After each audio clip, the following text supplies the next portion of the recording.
The Business Fundamental Show, hosted by Lester Phialnder, exclusive to Corp Radio.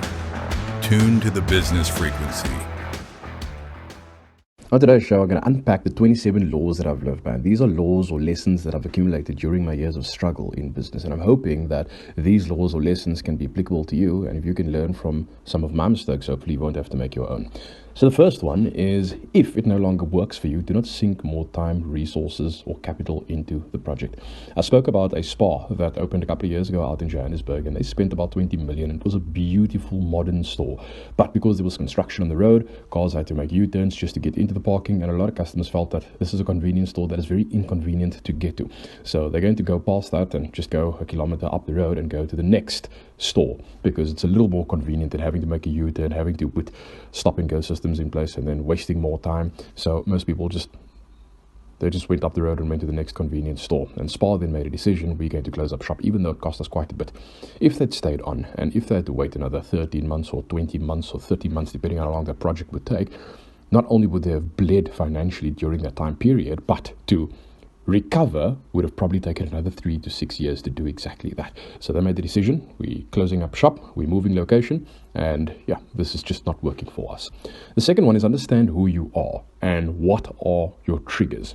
If I am a very social butterfly, I'm a sunshine yellow, I'm usually the life of the party, I'm a people's person, I love being where the crowd is, where the vibe is.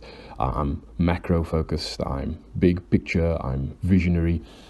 I then understand that when it comes to certain tasks where I'm required to pay attention to the finer details, I'm not going to do a very good job at doing that. And if I understand that about myself, I can put certain things in place to ensure that the company doesn't suffer as a result. So if I know that I'm not good at administration, my next thing to do would then be to employ someone that is brilliant at administration, so that the company doesn't suffer because it is linked to me. The company and I are two independent entities. I'm a natural person, and the company is what's called a juristic person. The company has a registration number, I have a ID number. So we are completely different entities, and one should not sink as a result of the other.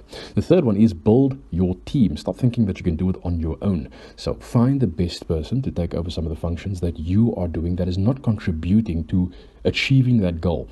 And this doesn't necessarily mean strategic functions that needs to be outsourced at first. And yeah, this does cost money. So start small. If you are spending an hour every day cleaning the house, and you can employ someone for a very reasonable fee, and that responsibility can be delegated and gives you more time to focus on the things that matter, or that gets you closer to achieving that goal. That is investment that I encourage you to make. The fourth one is, do not seek glory, wealth, or popularity. Seek to offer real value. And this is a biblical principle found in Matthew 6 verse 33 that says, seek first the kingdom and his righteousness, and all things will be added to you. The fifth one is, don't sell. Rather position yourself to attract. In other words, don't try to offer the product and justify how good it's going to be. Rather create the level of curiosity. And then once they are intrigued and they want to find out a little bit more about what it is you are offering, offer that. If I ever have a podcast, try as far as possible not to sell on that podcast. I feel that when people tune in, they really want to get the content of what it is you're talking about, especially if you are in their niche, or if they are in your niche. They want to extrapolate as much information from you as possible. And sometimes it's a little anticlimactic or disingenuous if they feel that after all of that content was given, they are just a potential customer. Sometimes people don't want to feel that way. You can actually allocate a budget for advertising and go on a complete selling rampage once you've offered them value in a different video, and that way they can assess for themselves, because now they understand that they're going into a process of I'm being sold to, and if I feel that I've gotten value from this person, then I'm prepared to buy. But people, they don't want to be blindsided. They don't want to be lured in only to be sold or prospected. Okay. Number 6, always dress one occasion higher than you are required to. So if you know that you are going to let's say it's a business breakfast, right? And the standard dress code is usually, let's say, smart casual.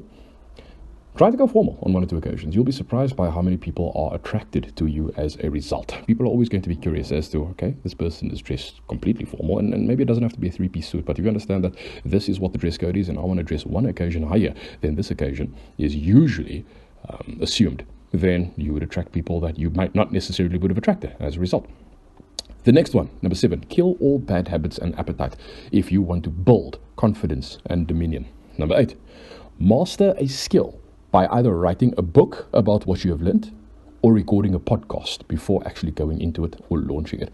And the reason I'm saying this is when you write a book, you are forced to recruit certain parts of the brain. Instead of you just doing something, saying, okay, I see this, it looks lucrative, I'm going to jump into it, it's working for this person, so there must be money in this industry. Once you take the time to do proper research and you write a book, you're kind of recruiting dormant parts of the brain that is forcing that part of your brain to think, and you're challenging yourself, and you're doing a competitor analysis, and you're understanding what the market size is, and you're doing actual statistics to understand what the lucrativity actually is. And in doing that, you might get a deep understanding of, firstly, is the industry as lucrative as you thought it was?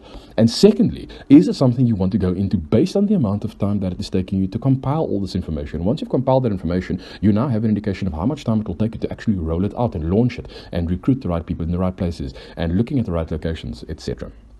Number 9. Get back on the wagon quicker. Now, a lot of us, we might have some bad habits, whether it's picking up our cell phones and scrolling, and before we know it's 5 minutes or 5 hours or 3 days later. If you know that you're prone to certain things that affects your productivity, stop it as quickly as you can. Get back on the wagon quicker, because a lot of the time we feel guilty about the fact that we've succumbed to this temptation, right? And 3 hours has gone by, and now we spend another 30 minutes wallowing on the fact that we've wasted 3 hours, which now means that you've wasted 3.5 hours instead of just that 3 hours. So get back on the wagon quicker, right? Don't be weak or show weakness. And this is number 10. If you are weak or if you show weakness, you will get bullied and life will be extremely hard. And bullying doesn't end in high school or in primary school. There are many adults that I see that get bullied as well, whether it's in the workplace or whether it's in business, where they get bullied by their suppliers, whether they get bullied by their clients, whether they get bullied by their partners, whether they get bullied by their shareholders, whether they get bullied by other stakeholders that has some form of influence within your organization. If you are weak or if you show weakness, you will be bullied and life will be hard. Number 11, choose a business or an industry that has 80% GP margins and that is not limited to certain geographical locations. So we are now living in a world where it is so easy for you to sell your services to an international audience. So you don't have to limit yourself anymore. You don't have to limit yourself to your community. Of course, you have a physical store. There are certain limitations that you might have, but if you start looking at e-commerce, if you start looking at selling online, the world is now your clientele. Now, of course, you'd have to understand that there are global competitors that you now have to compete with. But if you choose an industry or a business that has 80% GP margins, and I'll explain in a different video what margins are for those that might not understand the financial jargon, this means that it's a very lucrative business, and it means that you have the potential to drop your prices to undercut your competitors if you feel you want to follow what is called a penetration strategy. A penetration strategy is where you offer a quality product at a lower price because you want to increase your market share as quickly as possible. And Capitec is a brilliant example of a penetration strategy. The next one, number 12, build a strong personal brand. It matters who people buy from. So if they have the option of buying from you or somebody else that is selling the same product that you are selling, they would more than likely buy from you because you have developed a personal brand. Number 13, this is arguably the best time of your life. Now, you might be listening to this podcast and you feel, Leslie, you don't know what I'm going through. My marriage is hanging on by a thread. I'm on the edge of financial ruin. I have the banks that are foreclosing on me and things are just falling apart. And I'm saying the exact same thing. That hasn't changed my stance. This might be the best time of your life. And when I say that, I'm saying so far because there's better that is still coming. So when I'm saying this might be the best time of your life, I'm saying everything that you've done in your life has led to this point. And I watched 2 videos that inspired me. The one was by Patrick Bet-David, and he was actually in tears. And this is the first time he was in tears on a podcast where he actually said, you know what, if the Lord takes everything away from me, but not himself, it would be perfectly fine. I would give it up in a heartbeat. Gary Vee, many years ago, when he wasn't as big as he is now, he made a statement one day and he said, I wish that I was publicly shamed and everything was stripped away from me, just so that I can show people who I am and how I will rebuild myself as a result of that. So maybe this is your opportunity to do exactly that. If you know that you are the real stuff and everything around you is falling apart, this is the perfect opportunity for you to actually show your value, for you to show your worth. Number 14, have singularity of focus for now. Once this business that you are giving your sole focus to has optimized and gotten you to a point where you have enough money, then you can start diversifying. Some people diversify too early, and as a result, they're not able to optimize that business. Number 15, build your body. Right? So your body is an asset and fitness is a gateway drug to success. Number 16, I'm judged by how I use my time and my money. So your spending and your schedule is a predictor of success. Number 7, Get rich through one business for now. And this is very similar to the point I made at point number 14. Get wealthy or get rich through one business as quickly as you possibly can. And then grow your wealth slowly by diversifying and acquiring various other businesses, investments, and properties. That is a tip that I've learned from Myron Golden. Number 18, bring your full force and never fear or doubt. These are killers of productivity and success.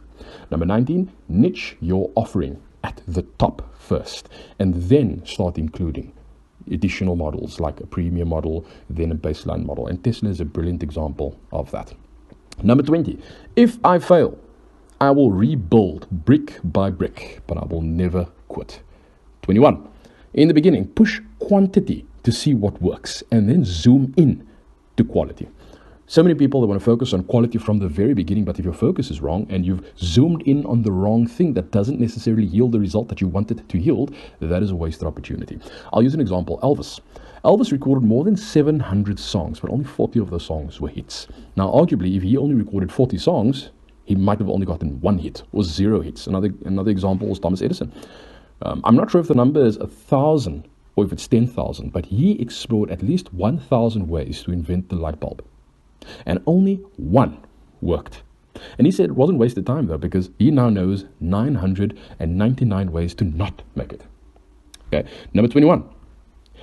If you want to be really wealthy, make money for other people.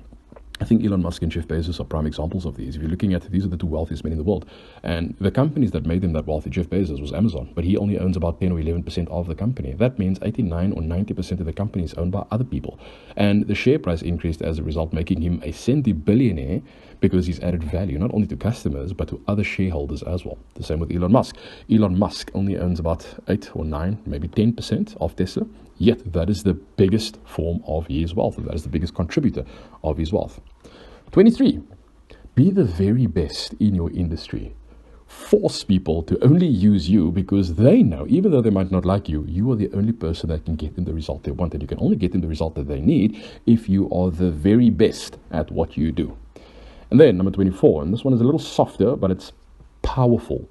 Put your phone away when you are at home, especially if you have a family, especially if you have little kids at home. Be fully present, right? Because if you want wealth to carry over into the next generation, you need to pay attention to the smaller things. What are some of the habits that your kids are picking up? What are the things that they are good at? Can you double down on some of those things? Can you invest in that skill so that they can master that craft and perfect that, whether it's a sport, whether it's literature, whether it's a certain skill? But you will miss those opportunities if you're constantly scrolling on your phone, not giving that adequate time to the family. Number 25. This is for businesses that have dual audiences. So if you are looking at attracting a premium audience, a premium clientele, a high value clientele, don't offer as much marketing. Try to stay mysterious, try to stay minimalist, and try to create curiosity. If, however, you are selling to the masses, in this season of social media and attention, sell using humor. Number 26. Nobody will outwork me. I'll say that again. Nobody will outwork me. And the last one, number 27. The only way to kill anxiety and depression is to be hyper productive. Those are the 27 tips that I've lived by during a very dark season of my life. I hope that these tips have worked for you. And if they have, and if you'd like a copy of this slide in this presentation where I've expounded each point into a little more detail, you're welcome to send us a DM, send us an email, and I'll gladly pass those on to you free of charge. Thanks for listening. I'll be back next week, same time, same place. Until then, goodbye and God bless.